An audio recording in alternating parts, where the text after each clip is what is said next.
سورۃ الحجرات 21ویں روزے سے ہم نے اس کا آغاز کیا تھا، تو الحمدللہ آج اس کی تکمیل ہے، اس کو آج انشاءاللہ مکمل کریں گے۔ آخری کی 3 آیات رہ گئی ہیں۔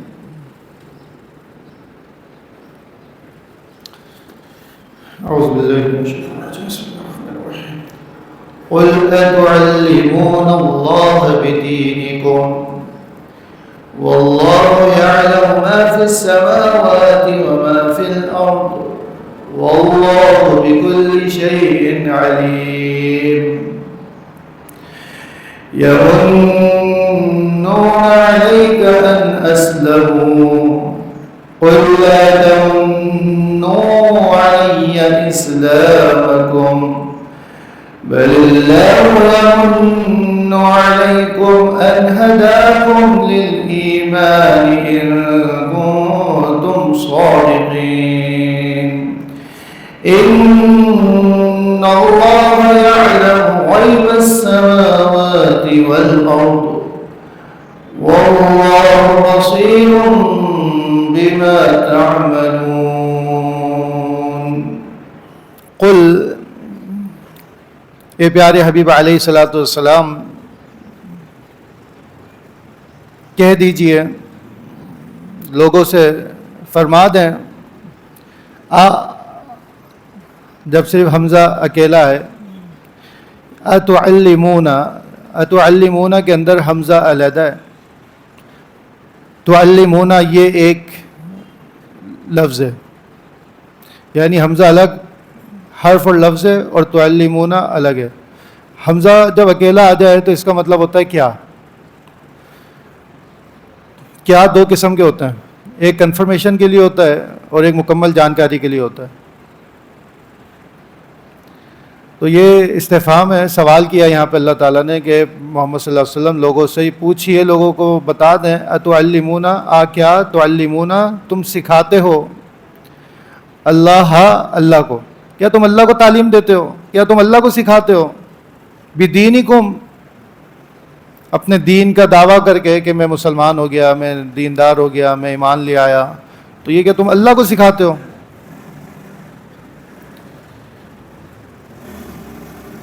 یہ سکھانا جو ہے نا، یہاں پہ یہ بہت بڑا لفظ اللہ رب العزت نے استعمال کیا ہے، ورنہ یہ بھی ہو سکتا تھا کہ تم اللہ کو بتاتے ہو، لیکن ان کا بار بار اس چیز کو احسان کے طور پہ جتلانا ہے کہ ہم مسلمان ہو گئے، ہم ایمان لیا ہے، ہم نے اسلام قبول کر لیا، تو اللہ تعالیٰ نے یہاں پہ تعلمون کا لفظ یوز کر دیا کہ کیا تم گویا کہ اللہ کو سکھا رہے ہو کہ تم دین لے کر آ گئے، تم اسلام لے کے آ گئے، دین پہ آ گئے۔ واللہ، اور اللہ تو ہے، یعلم، جاننے والا، ما فی السماوات و ما فی الارض، جو کچھ آسمانوں میں ہے، جو کچھ زمینوں میں ہے۔ ما کا مطلب جو، فی کا مطلب میں، سماوات جمع ہے سما کی، یعنی آسمانوں میں جو کچھ ہے، و ما فی الارض، اور جو کچھ ہے زمینوں میں، اللہ تو سب کچھ جانتا ہے۔ تو یہ تو بتانے والی بات نہیں ہے کہ تم اسلام لے آئے، دین لے آئے، بار بار کیوں کہہ رہے ہو یہ چیز؟ یمنون علیک، اصل بات یہ تھی کہ یہ احسان جتلا رہے ہیں، علیک، تجھ پر ہے نبی علیہ الصلوۃ والسلام، یہ تجھ پر احسان جتلاتے ہیں۔ یہ وہی بدویوں کی بات ہو رہی ہے جو پیچھے گزری، قالت الاعراب آمنا، بدویوں نے کہا، دیہاتیوں نے کہا ہم ایمان لے کر آ گئے، تو پوری آپ نے ڈیٹیل پیچھے پڑھی۔ تو یہاں پہ یمنون احسان جتلانا ہے، کہ یہ احسان جتلاتے ہیں، علیکا، تجھ پر اے نبی علیہ الصلوۃ والسلام، ان اسلموا، کہ یہ اسلام لے آئے، یعنی آپ اسلام لائیں گے تو بھائی آپ کا فائدہ ہے نا اس سے، کہ آپ جہنم سے بچ جائیں گے۔ اس پہ آپ اللہ کے نبی علیہ الصلوۃ والسلام پہ کیا احسان جتلا رہے ہیں کہ دیکھو ہم ایمان لے کر آ گئے، ہماری بات سنو، ہمارے مفاد پورے کرو۔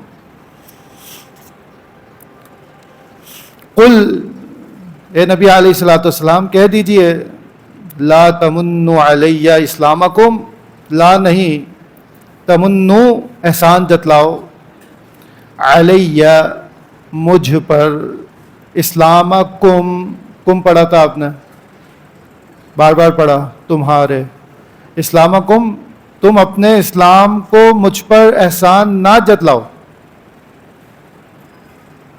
اچھا اللہ کے نبی کو اللہ تعالیٰ نے حکم دیا کہ یہ کہہ دو ان سے کہ مجھ پہ نہ احسان جتلاؤ تم. کیونکہ دیکھیں ایک قاعدہ اسلام نے بیان کیا ہے کہ من عمل صالحا فلنفسہ، جو نیک عمل کرے گا تو اپنے آپ کے لیے کرے گا، کسی پہ کیا احسان جتلایا. اور جو کوئی برائی کرے گا تو اپنا ہی نقصان کرے گا. یعنی دیکھیں اللہ کی ذات اتنی عظیم ہے کہ ساری کائنات اگر مسلمان ہو جائے، سارے اس کے آگے سجدہ ریز ہو جائیں، تو اس کی بادشاہت میں کوئی اضافہ کوئی ہوگا؟ اس کی بادشاہت ویسی کی ویسی ہے. یعنی میرے کوئی 10 نعرے لگانے والے لوگ مل جائیں تو میری تو ہو سکتا ہے کچھ واہ واہ ہو جائے، کچھ میرا دائرہ کار بڑا ہو جائے، لیکن اگر اللہ کو سارے سجدہ کرنے والے مل جائیں تو اللہ کا جو اس کا جلال ہے، اس کا جو کمال ہے، اس میں کوئی اضافہ نہیں ہوگا، وہ تو ویسی ہی شہنشاہ ہے. حدیث میں آتا ہے نا کہ تو اے جن اور انسان، تمہارا اول تمہارا آخر سارے جمع ہو جاؤ، سارے کے سارے نیک ہو جاؤ، تو اللہ کی بادشاہت میں کوئی اضافہ نہیں ہوگا. اور اگر تم سارے کے سارے جن انسان مل کے اول آخر سارے جمع ہو جاؤ اور برے ترین لوگ بن جاؤ، نافرمان بن جاؤ، تو تب بھی اللہ کی بادشاہت میں کوئی کمی نہیں ہوگی. تو اگر ہم نیک بن کے اپنے ماں باپ پہ احسان کر رہے ہیں نا کہ دیکھیں میں حافظ بن گیا، میں قاری بن گیا، میں عالم بن گیا، میں نمازی بن گیا، میں نے اعتکاف کر لیا، تو بھائی تو نے ماں باپ پہ کوئی احسان نہیں کیا. تو نے اگر نیکی کی ہے تو اپنا فائدہ قیامت کو خود اٹھائے گا. تو ہم نیکی کر کے کسی کو جتلائیں نہیں کہ ہم نے احسان کیا. یعنی ہوتا ہے نا کسی کی مدد کر کے آپ اس کو جتلاتے ہیں، تو بھائی اس کی مدد، اس کو آپ اس کا شکریہ ادا کریں کہ اس نے آپ کو موقع دیا کہ آپ اس کی مدد کریں اور اللہ کے یہاں اپنا مقام اور مرتبہ بنائیں. تو کسی بھی نیکی کے بعد آپ کسی پر بھی احسان نہیں جتلا سکتے، کیونکہ اس نیکی کا سب سے پہلے فائدہ آپ ہی کو ہے. یعنی آپ نے دیکھا کہ 2 بندے لڑ رہے ہیں، آپ نے جا کے صلح کروا دی، تو اب آپ نے کوئی احسان نہیں کیا. جو آپ نے صلح کروائی ہے ان کو تو فائدہ ہوا، سب سے پہلے آپ کو بھی تو فائدہ ہوا کہ اللہ کے آپ کا اجر لکھا گیا. یہ نہ لڑتے تو آپ کا اجر کیسے لکھا جاتا؟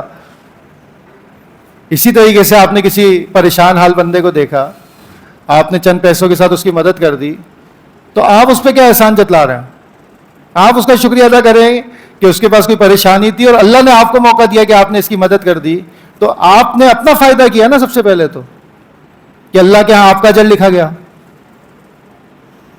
تو الغرض نیکی کر دریا میں ڈال، بالکل درست بات ہے کہ آپ نیکی کر دیں، اس کو بھول جائیں، کسی کو احسان نہ جتلائیں. قیامت کے دن اللہ تعالیٰ آپ کو ایک ایک نیکی آپ کی دکھائے گا، اور اس وقت آپ کو یاد بھی نہ ہو تو آپ پھر کہیں گے یہ کیسے آ گئی، یہ کیسے آ گئی. اللہ تعالیٰ بتائے گا یہ فلاں نیکی تھی، یہ فلاں چیز تھی. تو نیکیاں کرتے جائیں، بس کسی پہ کوئی احسان نہ جتلائیں. تو یہاں اعرابیوں کو، بدویوں کو، دیہاتیوں کو کہا گیا کہ یہ نبی علیہ الصلوۃ والسلام آپ پر احسان جتلاتے ہیں کہ یہ اسلام لے کر آ گئے، تو آپ ان سے کہہ دیں کہ مجھ پر احسان نہ جتلاؤ اپنے اسلام کا. بل اللہ یمن علیکم، بلکہ اللہ نے احسان کیا ہے تمہارے اوپر. بلکہ اللہ نے یمن احسان کیا ہے علیکم تم پر. اللہ کا ایک نام کیا ہے؟ المنان، احسان کرنے والا. تو یہ اللہ کی صفت ہے، احسان کرنا، جتلانا. یہ میرے اور آپ کے لیے لائق نہیں ہے کہ ہم کوئی نیکی کر کے دوسرے کو اس کو احساس دلائیں، اس پہ جتلائیں. تو یہ تو اللہ کی کرم نوازی ہے، یہ تو اللہ کا احسان ہے. ان ہداکم علیکم، تم پر، ان یہ کہ ہداکم اس نے تمہیں ہدایت دی. بھائی الحمدللہ ہم سارے یہاں مسلمان بیٹھے ہوئے ہیں. اللہ تعالیٰ اگر ہمیں یہودیوں کے گھر پیدا کر دیتا تو ہم کیا کر لیتے؟ تو یہ تو اس کا احسان ہے نا کہ اس نے ہمیں مسلمان پیدا کر دیا. آپ دنیا میں دیکھتے ہیں لوگ کتنی اسٹرگل کرتے ہیں، کتنے مصیبتیں اٹھاتے ہیں. پاکستان کے اندر بھی ایسے کیسز موجود ہیں کہ عیسائی تھے، اللہ نے ہدایت دی، مسلمان ہو گئے، خاندان نے بائیکاٹ کر دیا، دشمنی، قتل پہ آ گئی بات. یہ ساری پریشانیاں ہم میں سے تو کسی نے نہیں اٹھائی. تو یہ تو اللہ کا احسان ہے کہ اس نے ہمیں مسلمان گھرانے میں پیدا کر دیا. اس میں ہمارا تو کوئی کمال نہیں. وہ نہ کرتا تو ہم کیا کر لیتے. بلکہ اللہ کا احسان ہے تم پر کہ اس نے تمہیں ہدایت دی للایمان، ایمان کی طرف تمہیں ہدایت کی. ہدایت 2 قسم کی ہوتی ہے. ایک ہدایت بامعنی توفیق ہوتا ہے اور ایک ہدایت بامعنی رہنمائی ہوتا ہے. رہنمائی تو میں اور آپ بھی کرتے ہیں، لیکن جو توفیق ہے نا وہ صرف اور صرف اللہ دیتا ہے. ہدایت دینا اللہ کا کام ہے، اللہ کے ذمہ، وہ جسے چاہے ہدایت دے. اللہ تعالیٰ کا فرمان ہے اِنَّكَ لَا تَهْدِي مَنْ أَحْبَبْتَ. اے پیارے حبیب علیہ الصلوۃ والسلام، آپ ہدایت نہیں دے سکتے اس کو جس سے آپ محبت کرتے ہیں. وَلَكِنَّ اللَّهَ يَهْدِي مَن يَشَاءُ. لیکن اللہ جسے چاہے ہدایت دے، اس کو تو کوئی پوچھنے والا نہیں. لیکن آپ کوشش کرتے رہیں، آپ دعوت دیتے رہیں، لیکن آپ کسی کو راہ راست پر نہیں لا سکتے جب تک کہ اللہ توفیق نہ دے. تو یہاں پہ مراد ہے ہدایت بمعنی توفیق. تو اس نے تمہیں توفیق دی للایمان، ایمان کی، کہ تم ایمان لے آئے. تو یہ تو اللہ کا احسان مانو. تم کیا احسان جتلاتے پھر رہے ہو کہ ہم ایمان لے آئے، مسلمان ہو گئے. ان کنتم صادقین، اگر تم سچے ہو.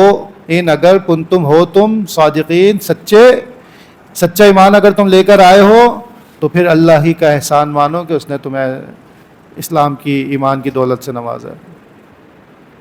ان اللہ، بے شک اللہ تعالیٰ، یعلم، جانتا ہے، علم رکھتا ہے، غیب السماوات، جو کچھ غائب ہے سماوات، آسمانوں میں، یعنی جو چھپا ہوا ہے، والارض، اور زمین میں، جو کچھ آسمانوں اور زمینوں میں چھپا ہوا ہے بے شک اللہ تعالیٰ اس کو جانتا ہے.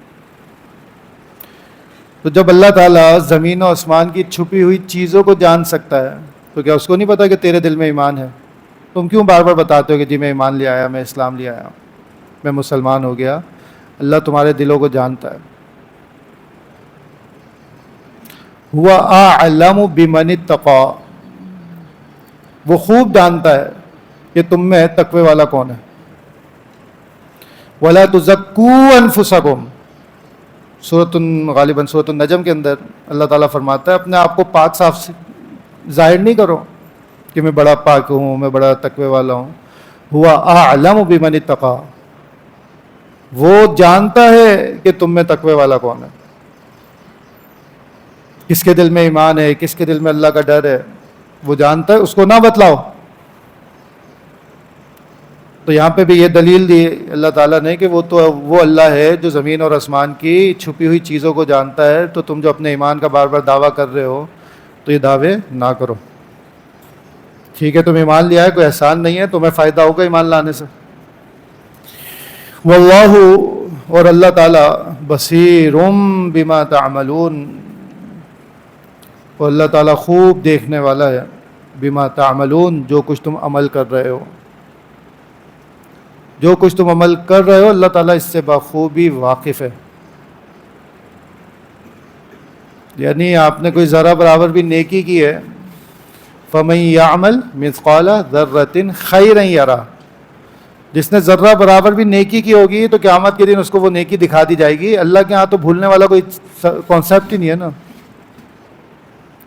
وَمَن يَعْمَلْ مِثْقَالَ ذَرَّةٍ شَرًّا يَرَهُ، اور جو ذرہ برابر بھی بدی کرے گا، گناہ کرے گا، وہ بھی قیامت کے دن اس کو دکھا دیا جائے گا. تو اللہ کے ہاں تو ایسا ریکارڈ ہے کہ اس کے اندر کوئی بھی بھولنے کا اندیشہ نہیں ہے.